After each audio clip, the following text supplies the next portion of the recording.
অভিমন্যুর আত্মত্যাগ, ধর্ম, সাহস ও কুরুচির বিরুদ্ধে এক অমর সংগ্রাম। মহাভারত ও গীতার আলোকে ধর্মক্ষেত্রে, কুরুক্ষেত্রের বিশাল প্রান্তরে, যখন মহাযুদ্ধের দামামা বেজে উঠেছে, তখন প্রতিটি দিনই একটি নতুন অধ্যায় রচনা করছে। কৌরব ও পাণ্ডবদের মধ্যে রক্তক্ষয়ী যুদ্ধ চলতে থাকে। এমনই একদিনে, যুদ্ধের ত্রয়োদশ দিবসে, ঘটেছিল এক হৃদয়বিদারক ঘটনা। এক কিশোর বীরের বীরগতি, যার নাম অভিমন্যু। অভিমন্যু অর্জুন ও সুভদ্রার পুত্র, একমাত্র কৌরব সেনার চক্রব্যূহ নামক ভয়ঙ্কর রণকৌশলে প্রবেশ করতে সক্ষম হয়েছিল। সেই সময়ে অর্জুন ও কৃষ্ণ যুদ্ধে অন্যত্র ব্যস্ত। পাণ্ডব শিবিরে কেউই জানত না কিভাবে এই ভয়াল ব্যূহ ভেদ করতে হয়। অভিমন্যু জানত কেবল প্রবেশের পথ, বের হওয়ার নয়। তবুও সে ভয় পায়নি। ক্ষত্রিয়ের জন্য ধর্মই শ্রেষ্ঠ, যুদ্ধেই তার কর্তব্যে।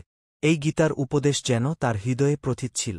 অর্জুন যখন একদিন সুভদ্রাকে গর্ভাবস্থায় চক্রব্যূহের কথা বলছিলেন, তখন মাতৃগর্ভে থাকা অভিমন্যু তা শুনেছিল। মাঝপথে সুভদ্রা ঘুমিয়ে পড়লে অর্জুন থেমে যান। ফলে অভিমন্যু শিখেছিল প্রবেশের কৌশল, নয় প্রস্থানের। যুদ্ধে প্রবেশের আগে সে বলে, আমি চক্রব্যূহে প্রবেশ করব। যদি কেউ পিছনে না আসেন, তবুও আমি পিছিয়ে যাব না। যদি মৃত্যু আসে, তাকে হাসিমুখে বরণ করব।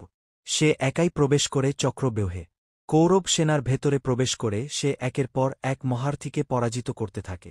দ্রোণ, কর্ণ, কৃতবর্মা, অশ্বত্থামা, শল্য, দুঃশাসন এমনকি জয়দ্রথ মিলে ষড়যন্ত্র করে অভিমন্যুকে একা ঘিরে ফেলে। যেখানে ধর্মপরায়ণতা হারায়, সেখানেই জন্ম নেয় কুৎসিত কাপুরুষতা।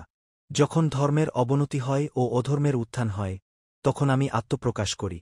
গীতা 4:7। কিন্তু অভিমন্যু তো কোনো অবতার নয়, সে এক রক্তমাংসের মানুষ, এক কিশোর, এক পুত্র, এক ভবিষ্যৎ। কিন্তু তার সাহস ছিল অমর আত্মার মতো।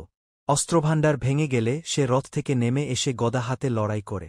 একে একে সব অস্ত্র ভেঙে যায়, রথ ভেঙে যায়, শেষে গদা দিয়ে প্রতিরোধ করে। একা, নিঃসঙ্গ, কিন্তু অভয়।